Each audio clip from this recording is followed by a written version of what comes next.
வணக்கம். இது நம்ம கிச்சனில் இன்னைக்கு நம்ம என்ன பண்ண போறோம்னா வாழைத்தண்டு கறி பண்ண போகிறோம். வாழைத்தண்டு தேங்காய் போட்ட கறி. இப்போ எண்ணெய் விட்டுருக்கேன், தேங்காய் எண்ணெய் விட்டுருக்கேன். இதில் 2 ஸ்பூன் தேங்காய் எண்ணெய் விட்டுருக்கேன். இப்போ எண்ணெய் காஞ்சின்னு இருக்கு. இப்போ நம்ம இதுக்கு தேவையான அளவு கடுகு போடுறோம். இதுக்கு என்னென்ன தேவைன்னா எண்ணெய் வேணும், கடுகு, உளுத்தம்பருப்பு, மிளகாய் வத்தல், கருவேப்பிலை, தேங்காய். இந்தமாதிரி தேங்காயை நல்லா துருவி வச்சுக்கணும். இந்தமாதிரி படல் படலாம் வந்தால் தனியாக வச்சுக்கோங்க. இது கூட்டுக்கெல்லாம் அரைச்சி விட்டதுக்கு வசதியாக இருக்கும். இந்தமாதிரி துருவெல்லாம் கறிக்கு போட்டுக்கலாம். இது உப்பு, கொஞ்சம் சர்க்கரை போடணும். சர்க்கரை போட்டால் நல்லா இருக்கும். இதுக்கு மிளகாத்தூள்லாம் எதுவும் தேவையில்லை, பெருங்காயம் மிளகாத்தூள் எதுவும் தேவையில்லை. தேவைப்படுறவா வேணால் பயத்தம்பருப்பை கொஞ்சம் ஊற வச்சுட்டு அப்படியே அள்ளெல்லாம் வேக வச்சு அதை இதில் போட்டு கறி பண்ணிடலாம்.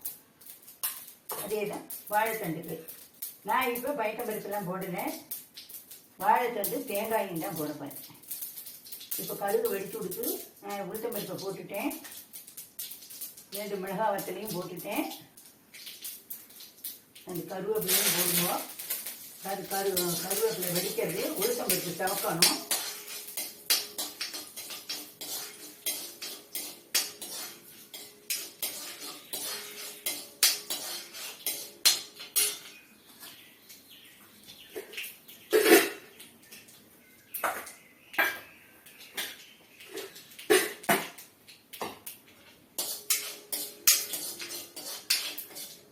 வாழைத்தண்டு உடம்புக்கு ரொம்ப நல்லது. இந்தமாரி பண்ணினா எல்லா குழந்தைகளும் சாப்பிடும்.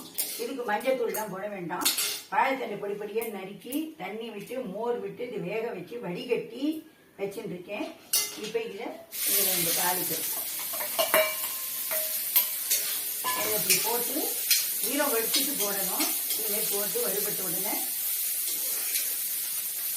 இதுக்கு தேவையான உப்பு, இந்த உப்பு போட்டால் போதும். இருக்குது சர்க்கரை போடணும். அதுக்கு சர்க்கரை போட்டால் தான் இந்த கறி நல்லா இருக்கும். திரிப்பு வேண்டாம் அப்படிங்கிறவ போடாமல் விட்டுடும். நான் எங்கள் காலத்தில் எல்லாருமே தேங்காய் போட்ட கறினாலே சர்க்கரை போட்டு தான் பண்ணுவோம். அப்போ தான் என் குழந்தையெல்லாம் எல்லாரும் சாப்பிடுவோம் எங்கள் காலத்தில். இப்போ இதில் எல்லாம் இந்த நம்ம போட்ட உப்பு சர்க்கரை எல்லாம் சேர்ந்து கொடுத்து இப்போ நம்ம தேவையான தேங்காய் துருவியில் போடுறோம். தேங்காய் துருவல் போட்டதுக்கு பிறகு ரொம்ப நாளைக்கு நம்ம வதக்கக்கூடாது. அந்த வாசனை போயிடும். ஒரே பெரட்டு அவ்வளோதான்.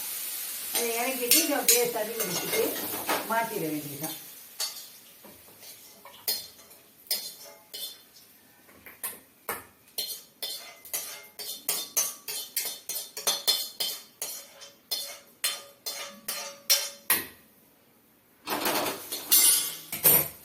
இப்போ வாழைத்தண்டு கறி ரெடி.